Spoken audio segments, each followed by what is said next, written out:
Así es, gracias Oscar. Como dijiste, tenemos una persona muy importante. Primero, darle la bienvenida. Saludos, doctor, ¿cómo está? Muchas gracias, Benito. El doctor Juan Peralta Luzón está con nosotros. Él es el único neuroendocrinólogo del país. Así es. Miren, y además ustedes pueden ver que es jovencito, que es un bebé todavía. O sea que, mira, es interesante, Juan, o doctor Peralta, lo que usted, la información que nos dio de neuroendocrinólogo. Es correcto, sí, sí.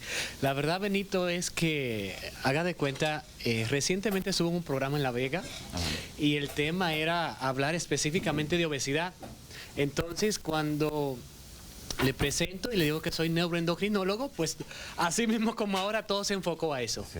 Y comienzan a preguntarme, los televidentes comenzaron a llamar de qué se trata la neuroendocrinología, porque la verdad es una ciencia nueva y apenas 10, 15 años se conoce la neuroendocrinología, la cual es una ciencia que integra el sistema nervioso central con los ejes o las hormonas, ya que las hormonas dependen de estímulo neurológico para poderse producir.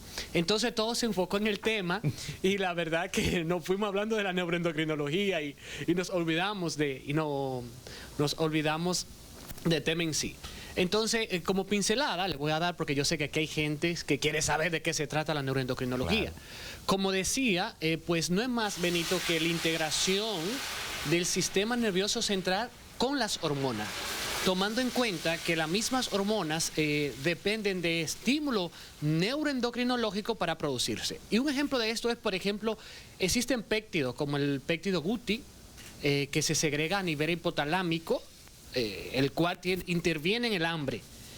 Desde el punto de vista neuroendocrinológico, este péptido recibe señal. De hecho, desde que uno se levanta, el sol, que le dé el sol por reflejo por la córnea, entra esa información, llega al sistema neuroendocrino y envía una información al hipotálamo y a la hipófisis para que se produzca el hambre, para que se segreguen ciertas hormonas del estrés, es decir, para que usted tome fuerza, ¿no? Y para comer también. Y desde ese punto de vista, o sea, se integra. Es el que manda todas las informaciones. Es correcto, es el comandante. Y de hecho, un ejemplo vivo es la pituitaria. Muchos la conocen como la hipófisis desde el punto de vista ya de término médico, pero la gente en el argot popular la conoce como la pituitaria. Es la madre. Nosotros los neuroendocrinos le decimos que es la madre de todas las hormonas porque en ella es que se producen todas las hormonas. En ella se produce la hormona de la leche, la hormona del estrés, las hormonas sexuales como la LH, el FSH y las hormonas tiroideas. Es decir, que ella controla todo esto. Ahora, ¿qué hace un neuroendocrinólogo? ¿O qué es un neuroendocrinólogo? Un neuroendocrinólogo no es más que un médico clínico que ha pasado por medicina interna, que luego hace endocrinología. Y ya después que hace endocrinología, pues se hace un entrenamiento o una alta especialidad, como así le llaman en México, en neuroendocrinología, es decir, en hipófisis. Se vuelve experto en hipófisis, ¿ok? Para darme a entender, es como un agricultor, pues, que cultiva maíz y lechosa. Esa persona se hace experto en maíz, solamente en producir maíz, y lo produce bien. Así es el neuroendocrinólogo, es un endocrinólogo que se hace experto en hipófisis y es la persona que tiene un poquito más de dominio, por así decirlo, para no decir de que es el que más sabe, de todo lo que son las enfermedades hipotálamo hipofisario. Bueno, no sé si tienes alguna pregunta, pero por ejemplo, en el caso, yo quiero que tú me conectes la neuroendocrinología con lo que ustedes tratan, que normalmente uno lo conoce como lo que saben más de la diabetes. Es correcto. Entonces, ¿dónde se conecta esto? Ok, se conecta desde el punto de vista fisiológico, como le decía, existen péptidos y hormonas que envían señales. De hecho, hay obesidad de causa neuroendocrinológica. Y un ejemplo de esto es una enfermedad que generalmente se produce más frecuente en jóvenes, que es el craniofaringioma. Es un tumor que se encuentra y sale a nivel de la región celular, que es donde se encuentra la hipófisis, y generalmente estos pacientes tienen mucho trastorno después de la cirugía con el hambre. Entonces, ¿qué pasa? Que el hipotálamo es el software, y si usted le conecta el software de la computadora, hay problema. Entonces, si hay una alteración a nivel hipotalámica, pues todas las hormonas se van a disregular. Y desde el punto de vista metabólico, por ejemplo, nosotros tenemos la obesidad, que es el preámbulo de la diabetes, que es una pandemia que nos está afectando a nosotros en nuestro país y a nivel mundial, y no nos estamos dando cuenta. Entonces, la neuroendocrinología interviene controlando hormonas que controlan la obesidad y el hambre, porque hay trastorno asociado a la neuroendocrinología que intervienen con el hambre. Por ejemplo, el centro del hambre se controla en el hipotálamo. Entonces, desde el punto de vista de la neuroendocrinología, existen técnicas, manera para comer y medicamentos que se puede controlar el hambre y de esa forma disminuir la ingesta de alimentos, que eso se traduce a una alta cantidad de calorías y como consecuencia a obesidad, prediabetes y diabetes.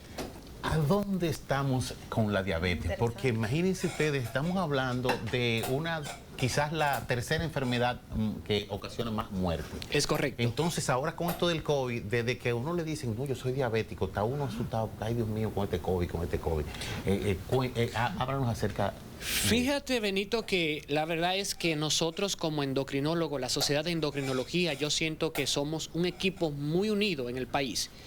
Y la verdad es que tenemos gente muy juiciosa. De hecho, la especialidad, yo no me formé aquí, me formé fuera, pero la especialidad en el país está muy bien estructurada y existen maestros pues, que están muy bien preparados y muy bien formados. Pero nosotros en el país no tenemos una data tan clara así. Te voy a comentar que desde el 2010 al 2011 se hizo una encuesta llamada la EFRICA. ¿Qué pasaba con esta encuesta? Bueno, el objetivo de esta encuesta era valorar el riesgo cardiovascular y el síndrome metabólico en el país. Se tomaron unos 4.700 pacientes, de los cuales hubo participación de los endocrinólogos y cardiólogos. ¿Y qué nos arrojó ese estudio? Claro, con su sesgo. ¿Qué son sesgos? Pues son errores metodológicos. Entonces, el 3%. Es correcto. Este estudio pues arrojó datos que son importantes para nosotros como endocrinólogos y para el país.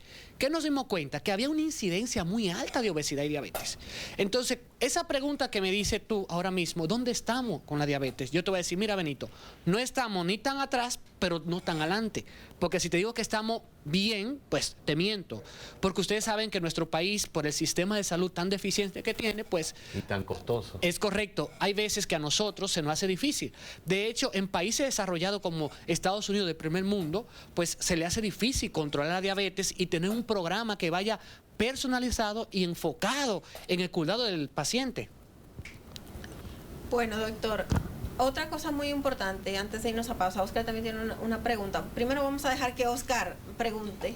Hablando del tema de los alimentos, los tailandeses son los mejores que ven comiendo. En Estados Unidos, la mayoría de la gente son obesas porque el diario vivir, comen comida chatarra, pizza, hamburgues, todo lo que tiene que ver con azúcar y café. Nuestro país, obviamente, nos desayunamos con yuca, con espagueti, Mangú. mangú, Salami. pero nuestra alimentación no es mala, sino el condimento que le ponemos a la comida, porque hay gente que sazona 3 veces la misma carne. Ejemplo, la lavan, le ponen naranja agria, sazona, vuelve y la lavan, le ponen otro sazón, dentro del sazón le ponen otro sazón. Yo creo que hay que tener el problema del dominicano, a sazonar tanto los alimentos y usar mucha sal, por eso que somos obesos y hipertensos y problemas de azúcar. Sí, fíjate, Oscar, que sí tienes razón tú, pero fíjate, los mediterráneos, de hecho se habla mucho de la dieta mediterránea, que es una dieta basada en legumbres y granos. Pero fíjate también, yo siento que, y esto no está en ningún libro, pero es mi pensamiento, de que también el poder adquisitivo en nuestro país ha aumentado. Entonces, con el aumento del poder adquisitivo, pues hay más ofertas y mayor consumo. Porque antes, por ejemplo, me dicen mis abuelos, pues que antes se comía viandas y pollo criollo, pero ahora no, ya cualquier persona trabaja, se puede comprar, además el estilo de vida ha cambiado y eso influye mucho. Cuando regresemos de la pausa, voy a hablar de unos datos que son muy importantes con relación a algunos estudios que se han hecho en el país. Y de hecho, yo estaba revisando minuciosamente esos estudios y nosotros en Santiago somos los que mejor estamos. Qué bueno. Le voy a dar datos contundentes y que son verídicos más adelante con relación al riesgo cardiovascular, hipertensión y diabetes y sobrepeso. Y nosotros somos los que estamos un poquito más debajo en todo el país. Estamos de regreso para continuar con la entrevista que tenemos con el doctor, que nos hable también un poquito de los tipos de diabetes, así rápidamente con los datos que ella nos tiene que ofrecer para que usted se mantenga informado y esté al tanto de estos datos que son muy importantes. Fíjense que existen varios tipos de diabetes. Pues los más frecuentes es el diabético tipo 1, que ustedes conocen. Generalmente la diabetes tipo 1 es la que menos se hereda. Claro, existen clústeres, existen genes que están asociados a desarrollar diabetes. Pero a diferencia de la diabetes tipo 2, esta generalmente se produce por una interacción entre los factores genéticos que tenemos y factores externos, dígase virus, sobre todo en los niños. Por eso generalmente se ve más frecuente en la edad temprana. Generalmente la diabetes tipo 1 se ve más frecuente en personas por debajo de 30, 40 años, en niños por debajo de 16 años, porque está asociada a infecciones. La 1, ¿verdad? Exacto, la tipo 1. Entonces, algo muy importante que yo siempre digo, que para que una enfermedad se desarrolle, necesita de la interacción de factores genéticos y factores de riesgo, que si esos factores de riesgo se mitigan, pues el paciente no desarrolla la enfermedad.